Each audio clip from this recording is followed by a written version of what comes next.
I'm going to tell you the single biggest problem with Operation Wolf right off the bat. It was released too early. The PC Engine never got a light gun, but it did get a mouse, and this is a game crying out for some kind of pointer support. Unfortunately, the mouse came along in 1994, and we'll get into that peripheral once I'm there. So Operation Wolf had to use its D-pad to move the cursor around, which put it in line with most of the other Operation Wolf ports from the time. Operation Wolf was originally a Taito arcade game, one of those that really established the formula for light gun games. Before Operation Wolf, you were mostly looking at shooting galleries, static screens where targets would pop up. After Operation Wolf, it was all machine gunning your way through scrolling stages, blasting the enemies that popped out, and avoiding the hostages who inevitably ran across your field of fire. The concept of Operation Wolf is pretty much 1980s American action films. You're a lone soldier going into the jungles of some ambiguous country, probably in Southeast Asia, and you shoot your way through stages trying to rescue a bunch of POWs or hostages while they're locked up in a prison. You get your choice of what stage you want to go to, and these actually matter a bit because there's different rewards at the end of them. Complete this jungle stage and you're refilled to full health. Shoot your way through a military base and you get additional ammo. Eventually you get directions to the prison where the hostages are held, and that unlocks the 5th stage, and then completing that level unlocks the 6th and final stage. To play Operation Wolf, you point your cursor on top of someone, press button 2 to shoot them. If you wait too long, they'll start shooting at you, and that's indicated by them blinking.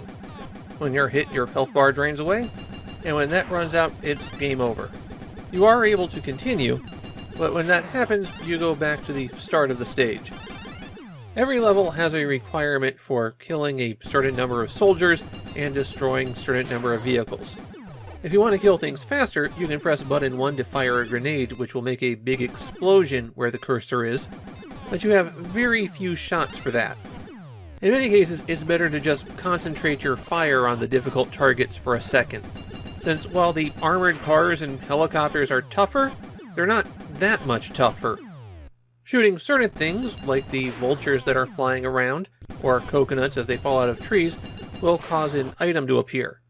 Usually it's more bullets for your gun, but you can also get additional grenade shots, a potion that will restore a small amount of your health, or a medkit that will fully heal you.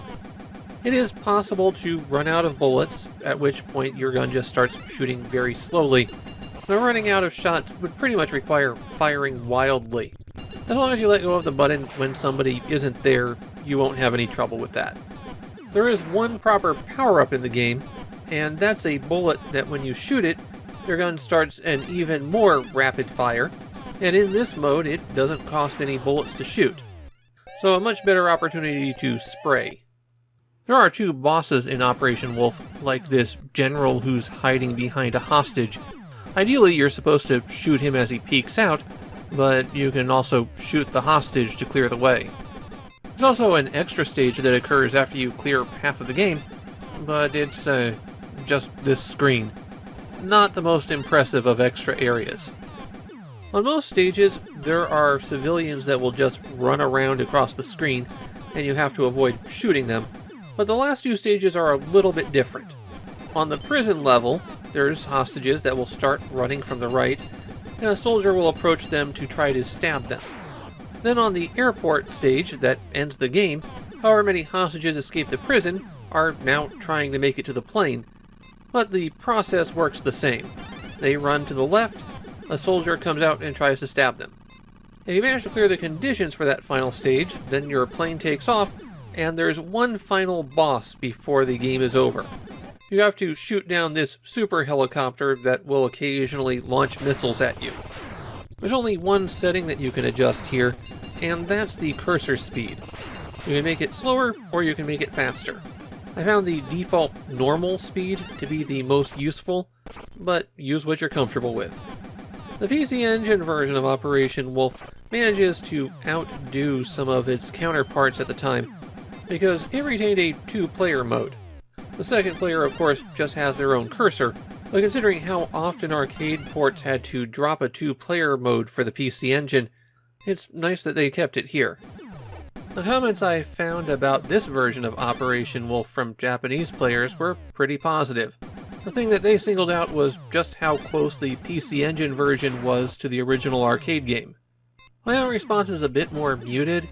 The strength of the original Operation Wolf was the cool light gun setup, and I don't think that translated well to any of the home versions. Pointing a cursor just isn't the same thing. Also, this game's weirdly, I'm not going to say easy, but more unbalanced. On a few stages, you're constantly flooded by enemies, and it is just impossible to take everyone out before they shoot you. It becomes a game of attrition, where you're slowly getting worn down. And then on other stages, it's a lot simpler and straightforward. On this stage, about 1/3 of the way through, I was knocked down to having 1 health left, and then I completed the rest of the stage. Didn't even pick up any additional health. I just had to listen to the low health alarm blaring the whole time. I can't complain too much because Operation Wolf definitely did what it set out to do. It is the best console version of Operation Wolf that was available at that point. It's just that you'll have to already like Operation Wolf if you're going to enjoy this one.